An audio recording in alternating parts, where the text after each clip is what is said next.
Well, I mean, this is the tried and true playbook of Donald Trump. I'm going to always find a reason to blame not white people for the problems in this country and to turn and pit those people against the rest of us. It's a game of division. It's a game of trying to create and sow as much negativity and animus against one another as possible, because that's the only universe which Donald Trump believes he can win, that he can be successful. I always find it laughable when Republicans try to play that game as if they actually give a crap about anyone who's struggling in America. This is the same party that has year after year after year decided that we should be slashing food benefit programs for low-income people, that we should be slashing health care for millions of Americans in this country, that we should be cutting back on urgent benefits that the American people need, that we should be going easier on the prescription drug companies who price gouge the crap out of the American people, who give tax breaks to millionaires and billionaires at the expense of the working class, who can't even commit, as Donald Trump couldn't today in Pennsylvania while working in McDonald's drive-thru, to raise the minimum wage so that Americans have a working wage in this country that they can just get by on.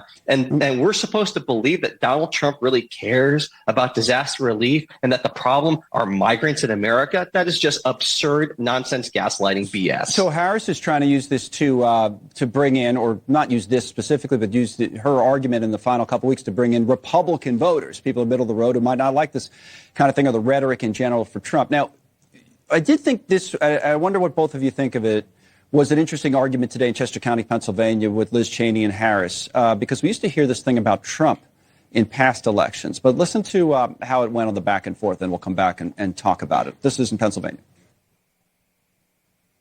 A lot of Republicans, I've seen it, and I know it happens, who thank her constantly. I know it. Yeah. I know it. They're going to vote the right way on November 5th. They might not be public about it, but they'll do what they know is right.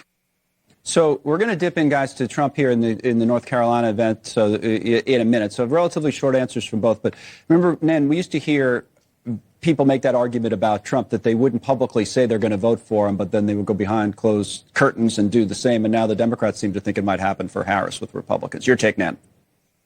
I think that phenomenon, given the media environment, given the popular culture environment in this country, the hegemonic power that the Democrats still have over all the mainstream messaging, I think it's going to vastly outstrip any silent Harris vote.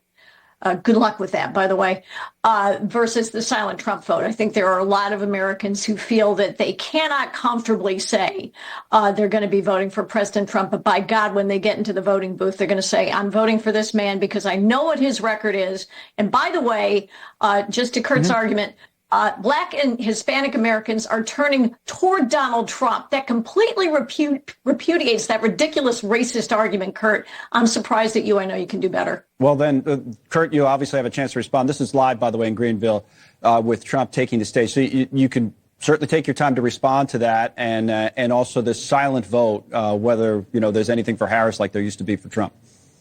Well, I think that much like in the 2022 midterms and the 2020 election, that if the Democrats outperform what public polling suggests is happening right now, it'll be because there was, in fact, a silent group of people who wouldn't tell a pollster or anybody that they're voting for a Democrat, and that's what they actually did. That would explain that. Again, I don't think it's racist to say that for years we've watched Republicans use the politics of race to divide this country, that everything is always a brown or black or minority person's fault. And I just point to the fact that for years, Donald Trump looked at people like me and called me a virus during the coronavirus situation. Here comes Trump.